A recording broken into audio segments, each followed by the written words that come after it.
Okay, तो चलिए welcome to the channel. देखते हैं व्हाट इज़ एनर्जी। एनर्जी क्या है? एनर्जी जैसे उर्दू में कहते हैं तवानाई क्या है, या हिंदी में कहते हैं ऊर्जा क्या है।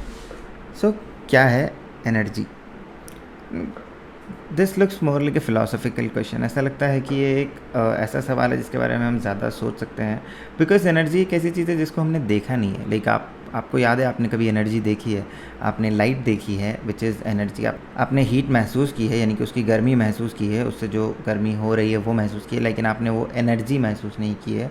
आपने चीज़ों को ढकेला है या खींचा है तो आपने फ़ोर्स देखा है, आपने उसका डिस्प्लेसमेंट देखा है, लेकिन आपने एनर्जी देखी नहीं है। सो इसलिए ये कॉन्सेप्ट समझने में थोड़ा सा कन्फ्यूजन तो होता है।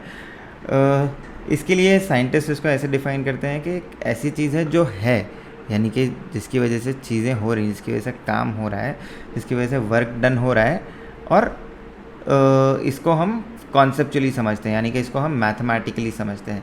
So it is a mathematical term, but ऐसी चीज़ नहीं जिसको आप टच कर सकते हैं, जिसके आप फील कर सकते हैं। इसके रिजल्टेंट्स को आप देख सकते हैं, लेकिन एनर्जी खुद जो ऐसी चीज़ है जिसको आपको मैथमेटिकली समझना पड़ेगा। सो वैसे हम सिंप्लिसिटी के लिए कहते हैं कि energy is equals to work done. So इसका ये मतलब निकाल सकते हैं कि एनर्जी वो चीज़ है जिससे वर्क डन है, जिससे काम हो रहा है। सो वर्क की खुद डेफिनेशन ये होती है, work is equals to force into displacement. So ऐसी चीज़ जिसकी वजह से कुछ फोर्स अप्लाई हो रहा है और कुछ डिस्प्लेसमेंट हो रहा है। सो फॉर एग्जांपल, अब आप एक जगह से खड़े हुए हैं, एक जगह से जंप कर रहे हैं दूसरी जगह। सो कुछ एनर्जी है जो आप यूज़ कर रहे हैं, और उस एनर्जी की यूज़ करते हुए कुछ डिस्प्लेसमेंट हो रहा है। सो फॉर एग्जांपल, एक रॉकेट है, अर्थ के बाहर उसको लॉन्च कर रहे हैं, सो वही डिस्प्लेसमेंट हो रहा है। There is a force applied and energy वहाँ पर है, एनर्जी उस सिस्टम में है। सो चलिए देखते हैं इसका क्या मतलब हुआ कि एनर्जी किसी सिस्टम में है, और या फिर एनर्जी शिफ्ट हो रही है, या फिर energy we can say transfer हो रही है। सो एनर्जी एक ऐसी चीज़ है, सेकंड लॉ ऑफ थर्मोडायनामिक्स हमें बताता है कि energy can neither be created nor be destroyed. It can only be transformed from one form to another.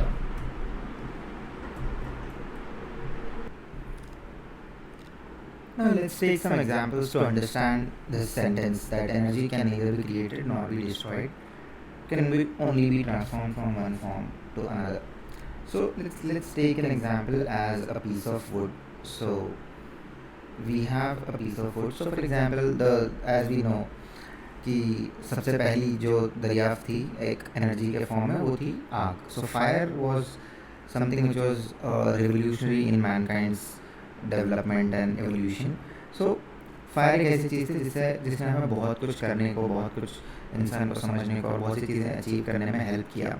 So basically fire एक फॉर्म ऑफ एनर्जी था। फायर को ऐसे as a form of energy use करते थे, सो जो होती थी stored would में। सो बेसिकली हम ये कर रहे हैं कि अगर होता ये है कि वुड में केमिकल एनर्जी होती है। सो अगर एक एक्सटर्नल स्टिमुलस है, so basically wood is assume wood as carbon.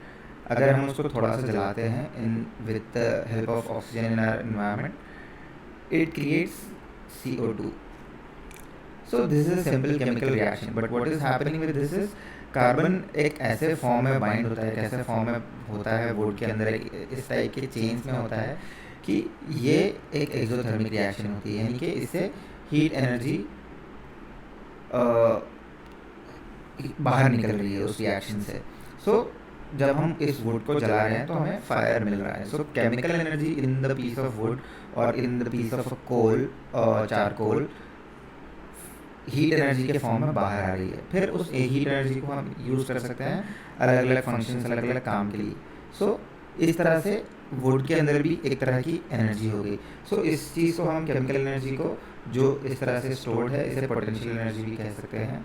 So basically एक पोटेंशियल एनर्जी है वुड के अंदर जो उसके अंदर स्टोर्ड है, और जब हम उसे जला रहे हैं, उसे हीट कर रहे हैं, जब उसमें उसे जला रहे हैं तो हीट एनर्जी के फॉर्म में हमें अवेलेबल हो रही है। सिमिलरली हम इसी तरह से देखते हैं कि हमारे घर में पेट्रोलियम जलता है, हमारे घर में एलपीजी सिलेंडर जलता है. So LPG cylinder is again another form of potential energy, chemical energy जो स्टोर्ड है पेट्रोलियम में. जब हम उसे जला रहे हैं तो हमें हीट एनर्जी मिल रही है और उसको हम यूज़ कर रहे हैं. सिमिलरली और एक मिसाल ले लीजिए एक इलेक्ट्रिकल बल्ब की. सो इलेक्ट्रिकल बल्ब में क्या हो रहा है, there is electricity. Electricity is again provides you energy, and then this energy sort of जो potential difference है दोनों दो एंड पर, और जिसके वजह से करंट फ्लो हो रहा है, और इस करंट फ्लो होने से जो भी बल्ब के अंदर टंगस्टन वायर है वो हीट अप हो रहा है. हीट अप होने की वजह से उसके अंदर से फोटॉन्स निकल रहे हैं, उस फोटॉन से हमें लाइट निकल रही है. So then this light is another form of energy. So हमें एक इलेक्ट्रिसिटी, एक इलेक्ट्रिकल एनर्जी से उसको लाइट एनर्जी में कन्वर्ट कर रहे हैं. सिमिलरली अगर हम और एक एग्जांपल लें, वो हो गया solar lamp. So basically there is if there is a solar lamp, what it is doing is, एक लैम्प है, उसके ऊपर सन की रेज पड़ रही हैं, जिसके अंदर एक एनर्जी है, जिसके अंदर एक हीट एनर्जी कह सकते हैं आप उसको जो लाइट आ रही है, फोटॉन्स आ रही है, वो एक एनर्जी है. उस एनर्जी को आप कन्वर्ट करके अगर इलेक्ट्रिसिटी में कन्वर्ट कर रहे हैं और उसे बाद में यूज़ कर रहे हैं एक लाइट एनर्जी बनाने के लिए. So basically again you are converting one form of energy into another, and then you are converting that form of energy to use for another function which is basically light energy. So यहाँ पर भी आप energy को एक form में ले रहे हैं, दूसरे फॉर्म में वो कर रहे हैं, और तीसरे फॉर्म से निकाल रहे हैं. ये भी होता है कि सारी सोलार एनर्जी को हम इलेक्ट्रिसिटी में कन्वर्ट नहीं कर पाएंगे, कुछ एनर्जी इसमें से हीट के फॉर्म में भी वेस्ट होगी. सो बहुत जगह होता है कि जब हम इस तरह के एनर्जी ट्रांसफ़र तो बहुत सी जगह ये भी होता है कि जब हम एनर्जी ट्रांसफ़र के ऑपरेशंस देख रहे हैं, इक्विपमेंट देख रहे हैं, उसमें कई दफ़ा एनर्जी लॉस भी होता है.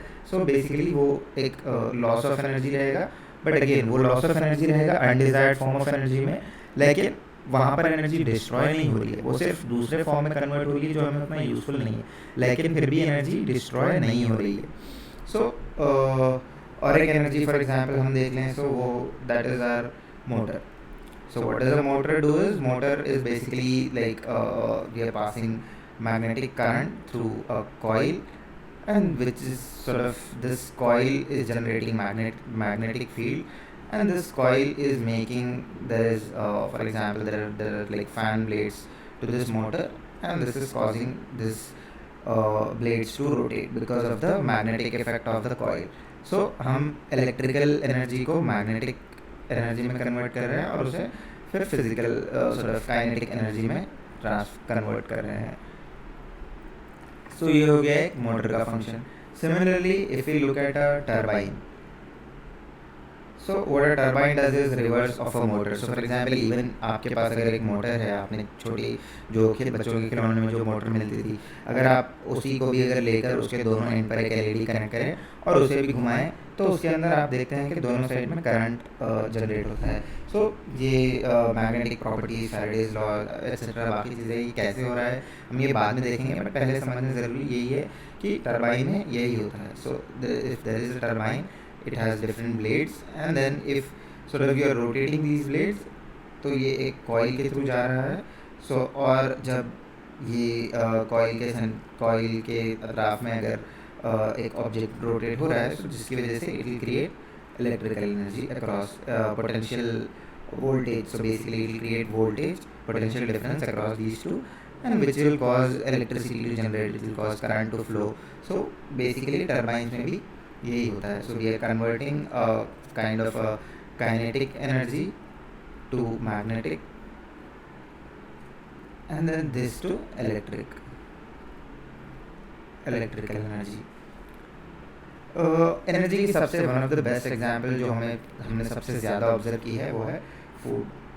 सो फूड ये होता है कि for example there is there is a Parle-G biscuit. So it essentially is carbohydrates, or you can call it like glucose.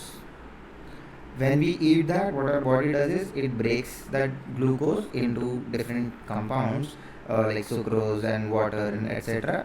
But then essentially this process releases energy for our cells to sort of consume, and this energy then with this energy our body functions. So basically our heart pumps blood, our brain works, our neurons work, our body works, our muscles sort of gain strength so that we can contract them and expand them, and that's how we get muscular energy as well. So basically food भी यही कर रहा है. There is one form of energy present in sort of food, and then when we are consuming them कुछ chemical reactions हो रही हैं. So basically ये कह सकते हैं एक तरीके से केमिकल एनर्जी है. सो एक केमिकल रिएक्शंस हो रहे हैं जिसकी वजह से एक एनर्जी रिलीज हो रही है जिसकी वजह से हम फंक्शन कर पा रहे हैं. सो ये हो गया food. Another very important form of this thing energy transfer is done by plants. So which we know as photosynthesis. So photosynthesis में ये हो रहा है कि there is a chemical reaction that is happening. So if there is a sort of a tree leaf, this is a very bad leaf, but then इस leaf में भी यही हो रहा है, एक chemical reaction हो रही है, but ये chemical reaction is triggered by the rays of sun. So sunlight की वजह से हो रहा है. So sunlight, as we know, that sort of it contains energy. जब सनलाइट इस लीफ पर पड़ रही है उस एनर्जी की वजह से केमिकल रिएक्शन हो पा रहा है जिसकी वजह से plants are making food. And then when this food is sort of getting consumed by us, getting consumed by humans, then it is becoming muscular energy or energy that we can actually use and put out in the world and sort of do stuff and move things with this. So this is another form of energy transfer. So basically एक तरीके से ये भी कह सकते हैं कि हम कहीं ना कहीं हम जो फंक्शन कर पा रहे हैं, हम जो मूव कर पा रहे हैं, वो एनर्जी हमें एक तरीके से सन से भी मिलती है. So sunlight has a very important function in us being sort of energetic. If sunlight goes away, it will be very difficult for us to function. So that is another form of energy transfer. So with these different examples, what you've seen is there are different reactions which are happening. There are different energy conversions which are continuously happening in our environment, which are sort of making the world move. ये energy है जिसकी वजह से दुनिया चल पा रही है. ये एनर्जी है जिसकी वजह से चीज़ें हो रही हैं, दुनिया चल पा रही है, लोग अलाइव हैं. सो एनर्जी के लिए एक फ्रेंच टर्म, जो फ्रेंच साइंटिस्ट जिसने एनर्जी के बारे में पहली बार बताया कि कंजर्वेशन ऑफ एनर्जी के बारे में बताया, उसने इसे ला वीवा कहा था. ला वीवा यानी कि जो अलाइव है, जो जिंदा है. सो बेसिकली हम यही एनर्जी के कॉन्सेप्ट को समझने के लिए हमें यही चाहिए कि एनर्जी वो चीज़ है जिसकी वजह से चीज़ें हो पा रही हैं, जिसकी वजह से work is getting done. So energy is very important for our survival and for getting this work done, for the universe to function overall. So ये थी कुछ examples energy conversion और consumption की. Now let's take a look at this from a evolutionary point of view. So for example, imagine कीजिए कि human kind है, इंसान है जो basically वही photosynthesis वाली reaction हो रही है, plants grow हो रहे हैं और उसको खाकर, उसको एनिमल्स खा रहे हैं, एनिमल्स को इंसान खा रहे हैं, फिर उन प्लांट्स को डायरेक्टली इंसान खाकर फंक्शन कर पा रहे हैं. और this is like sort of caveman के टाइम पे हो रहा है. बट फिर हम देखते हैं कि we discover potential energy in wood. So we discover this potential energy and fire develops, and then so we are always looking for efficient ways to use energy. So even though energy is unlimited, it is limited that how much we can actually use and put out this energy. For example, अगर आप food खा भी रहे हैं तो there is a limit to that. एक इंसान कितना ही खा सकता है और उसके बाद कितनी एनर्जी तक यूज़ कर सकता है. लेकिन उसके बाद हमें और भी एनर्जी चाहिए होती है. The more energy is always better because हम एनर्जी से ही चीज़ें कर पाते हैं. Like for example construction and transportation, ये दो ऐसे चीज़ें हैं जिसके लिए हमें बहुत सारी एनर्जी चाहिए होती है. सो हम ये कर रहे हैं कि एफिशिएंट वेज ढूंढ रहे हैं एनर्जी को यूटिलाइज करने के. सो वुड ये हो रहा है कि हमें बहुत सारा वुड लगा है, अगर हम उसे हीट के फॉर्म में कन्वर्ट कर भी पा रहे हैं, देन फिर उस एनर्जी सोर्स का ट्रांसपोर्टेशन कितना ईजी है, उसका यूज़ कितना ईजी है, उसकी अवेलेबिलिटी कितना ईजी है. So we are always trying to improve that efficiency कि एनर्जी हम अच्छे से अच्छे तरीके से यूज़ कर सकें. सो वुड एक हो गया, और एक वुड के पहले भी अगर ले लें तो we are using animals. So animals are also sort of are used as a source of energy. So basically because animals अगर फूड खा रहे हैं, सो हम उन एनिमल्स को बाद में काम पर लगा रहे हैं, उनके जो वर्क डन करने की एबिलिटी है उसे यूज़ कर रहे हैं. फिर हम वुड को यूज़ कर रहे हैं. सो इसी तरह अगर हम और एफिशिएंट चीज़ों की तरफ देखते जाएँ, so then we sort of discover petrol. So petroleum. So petrol based we know that it's sort of कि बहुत कम जगह में बहुत ज़्यादा एनर्जी होती है. तो आप बहुत ज़्यादा वुड जलाकर जितना आग क्रिएट कर सकते हैं, वो बहुत कम क्वांटिटी का पेट्रोल कर लेता है, लेकिन जितना ज़्यादा रिफाइंड हो उतना बेटर है. सो दैट इज़ वो एक रीज़न है कि एरोप्लेन्स आज पॉसिबल हैं, बिकॉज उस फ्यूल की उतनी ज़्यादा एफिशिएंसी है कि वो उतनी कम क्वांटिटी, उतने कम वेट के साथ भी इतना एनर्जी प्रोड्यूस कर सकती है कि we can move a plane in the air. That's like एक एंशिएंट इंसान के लिए impossible to imagine, but we are able to do that. So that is the form, that is the kind of energy that we need. So वो हो गया कि petrol एक form हो गया. सो पेट्रोलियम जब डेवलप हुआ तो हमने देखा कि पेट्रोल से हम एरोप्लेन्स उड़ा रहे हैं, पेट्रोल से हम फॉर एग्जांपल सो पेट्रोल से हम एरोप्लेन्स उड़ा रहे हैं, पेट्रोल से हमारे कार्स चल रहे हैं, पेट्रोल से घरों में मतलब इंडस्ट्रीज चल रही हैं. सो ये सारा हमने देखा. Then coal also. So wood के साथ साथ हमने कोल देखा. So coal also sort of was very useful. Coal से हमने कोल पावर्ड ट्रेन चलाई, कोल पावर्ड इंडस्ट्रीज चली. सो उन्होंने भी बहुत सारी एनर्जी को यूज़ किया, यूटिलाइज़ किया. फिर इंडस्ट्रियलाइजेशन हुआ, जिसकी वजह से चीज़ें बनना चालू हुई. So we moved out of just using human और animal potential. We were able to utilize energy present in our environment and then make it to put it to good use. So इस तरह ये एक हुआ. And then we discovered the energy that sort of changed our model world, the world we live in, and that is electricity.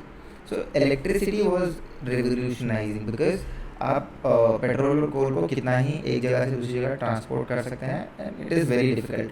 whereas electricity you can run cables for miles and miles. आप कई kilometre तक electric cables डाल सकते हैं और सिर्फ एक जगह आपको एनर्जी प्रोड्यूस करना होगा, करंट प्रोड्यूस करना होगा, और वो वहाँ से दूसरी जगह पर पहुँच जाएगा, ट्रांसफ़र हो जाएगा. सो ट्रांसफ़र काफ़ी ईजी हो गया, स्टोरेज काफ़ी ईजी हो गया, प्रोडक्शन के अलग अलग नए नए तरीके निकल गए इलेक्ट्रिसिटी प्रोड्यूस करने के. और इस एफिशिएंसी की वजह से आज हम देखते हैं कि हमारे अतराफ घरों में इलेक्ट्रिसिटी, और हम बहुत सारे रोज़मर्रा की चीज़ों के लिए इलेक्ट्रिसिटी को यूज़ करते हैं. So we have electric chulha now, we have lights which are powered by electricity, we have electronic gadgets which are powered by electricity, we have cars which are powered by electricity. So electricity की जो एक efficiency है to get work done, which is way more than petrol. So petrol सिर्फ आग जला सकता है, फिर wood या coal आग जला सकता है, and then that heat you have to convert in to some other form to sort of move objects and getting work done. Whereas electricity, it's quite easy. You have a motor with which you can do a lot of things. So electricity sort of revolutionized our usage of energy in a great way. So for example, imagine आप जितनी चीज़ें आज आपके घर में electricity से कर पाते हैं, आप कोल पेट्रोल से कभी नहीं कर पाते, या फिर उसका कॉस्ट भी आपको बहुत ज़्यादा होता. बट आप इलेक्ट्रिसिटी काफ़ी चीपली आपको अवेलेबल है, जिससे आप रोज़मर्रा की चीज़ें कर पाते हैं. So that is another way. Then electricity हम ये भी देखते हैं कि इलेक्ट्रिसिटी को भी ट्रांसफ़र करना ईजी है. क्रिएशन के लिए we have power plants where coal is burned to create electricity, where we have different forms of natural ways of creating electricity. So we have wind turbines, dams, so we have hydro plants. So we have these different ways of creating electricity, then transporting that electricity, and then converting that electricity into different forms of energy for our daily and industrial usages, with which the transportation and construction are both become really easy.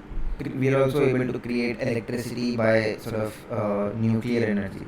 So basically we know that an atom is constructed in a way that there are protons and then there are neutrons and then there are electrons. So there is a lot of energy in holding together of an atom, and when that energy is sort of let out into the world, it creates a lot of energy that we have seen through nuclear bombs, etc. So there are specific elements, there are specific reactions with which we can harness the power of that nuclear energy, and उसको हम electrical energy में convert करके हम उसको use कर रहे हैं. So we have nuclear energy as well. So इसी तरह sort of दुनिया advance होती आ रही है, modern होती आ रही है, और हमें एनर्जी को ट्रांसफॉर्म करने के और एनर्जी को यूज़ करने के एफिशिएंट वेज मिल रहे हैं. This sums up energy in sort of a simplified way, in an understanding of what energy is and how it is transformed and उसको कैसे यूज़ कर रहे हैं. So for a recap, we've seen that energy is sort of equivalent to work. So जितना work done हुआ है, we assume that उतनी energy थी, उतनी energy हमने utilize की है. And we also know that work done is equals to force into displacement. So जितना force लग रहा है into जितना displacement हो रहा है. So for example, अगर आप एक object को एक 1 न्यूटन फोर्स के साथ 1 मीटर का डिस्प्लेसमेंट करते हैं, so we know that creates sort of 1 joule of energy. So this is basically SI unit. So this is what we say, that when we say that energy has to be understood in a mathematical way, this is how it is supposed to be. We also know from our electrical sort of revision that work done in electrical circuit is I into V. So there will be different forms of work done in different kinds of environment. We'll just have to see as we go through, but they're all essentially energy, which is getting converted from one form to another. There's another form of energy which we use a lot in our sort of day-to-day operations. We've seen gravitation. We've seen gravitation in our last video, and we know that there is a gravitation force which attracts different objects. So when we see that there is a surface, there is this, assume there is a surface of Earth, and there is an object which is sort of at some distance above it, and when we know that there is a force of attraction between here. Now what is happening is there is this force which is gravitational force. When we leave this object, it's gonna fall here, so it covers a distance d. So we know that the work done was F into d. That means that there was an energy of this amount in this object, and that energy is what we call gravitational potential energy.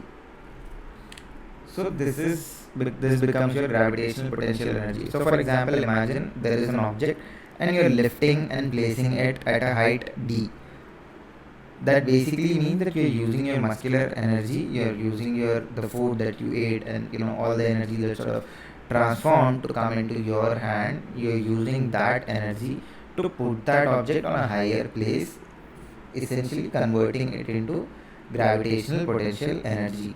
So that becomes your gravitational potential energy. Now what happens when that object is moving? What happens when that object is falling down? So basically there is this energy and the object start falling. Now the gravitational potential energy has done its job. It's doing its job. The object is moving. Now we know that even when the object is moving, it has some sort of an energy. For example, if you fire a bullet from one place to another, there is an energy in that bullet. So आप एक अगर bullet fire करते हैं, so उसके अंदर भी energy है. आप एक ball को फेंकते हैं एक जगह से दूसरी जगह, उसके अंदर energy है. For example, आप एक object है, उसको आप नीचे से ऊपर की तरफ फेंक रहे हैं, वो ऑब्जेक्ट मूव हो रहा है. It is working against the gravitational potential energy and it is still going. So why, what is that energy? So उस एनर्जी को हम कहते हैं kinetic energy.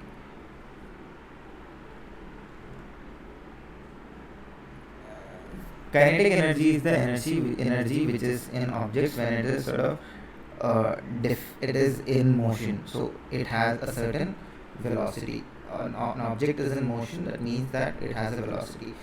So that kinetic energy will be there when there is velocity, when there is the object is moving.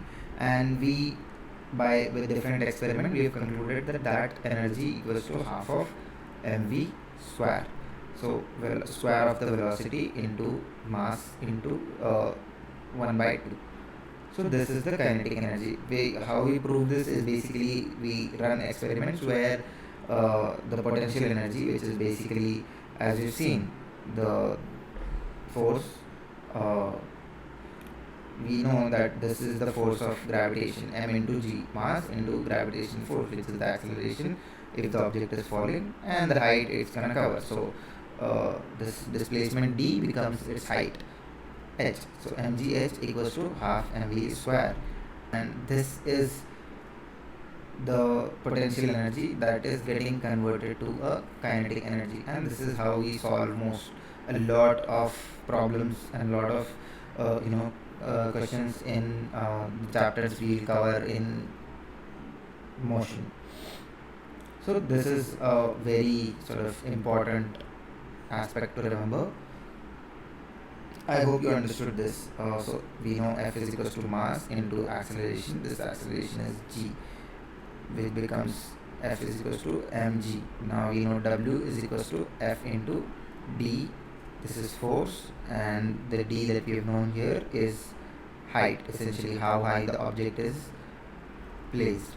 So this becomes F into h. So basically mg h. So this is how this comes in. So this was a short introduction to energy. I hope you understood some things from it. I hope you understood the concept of energy, because anyways potential energy and kinetic energy is something that we'll see in future. आपको concept समझना ज़रूरी है, आपको समझना ज़रूरी है कि energy है क्या, कैसे ट्रांसफॉर्म हो रही है, क्या हो रहा है, बिकॉज आगे कई जगह हम जाके इसको, जब भी हम फिजिक्स स्टडी करेंगे, कई जगह हम इसको स्टडी करेंगे, एनालिसिस करेंगे, तो उस वक्त पे हमें बहुत ज़रूरी है कि इस चीज़ को हम समझें. सो आज के लिए इतना ही. अगर आपको वीडियो पसंद आता है तो ज़रूर आप लाइक कीजिए, कमेंट कीजिए, ज़्यादा से ज़्यादा लोगों तक आप शेयर कीजिए. अगर आप ये करते हैं और इस वीडियो को ज़्यादा व्यूज़ मिलते हैं, तब मुझे भी थोड़ा सा मोटिवेशन मिलेगा और वीडियोस बनाने का, बिकॉज आगे बहुत कुछ कवर करना है. हम सिर्फ बेसिक से स्टार्ट कर रहे हैं, हमें आगे जाकर बहुत से हमें प्रॉब्लम्स कवर करना है, बहुत सारे कॉन्सेप्ट्स कवर करना है. This is just only a beginning. ये सिर्फ एक शुरुआत है. So thank you. I will see you in the next video.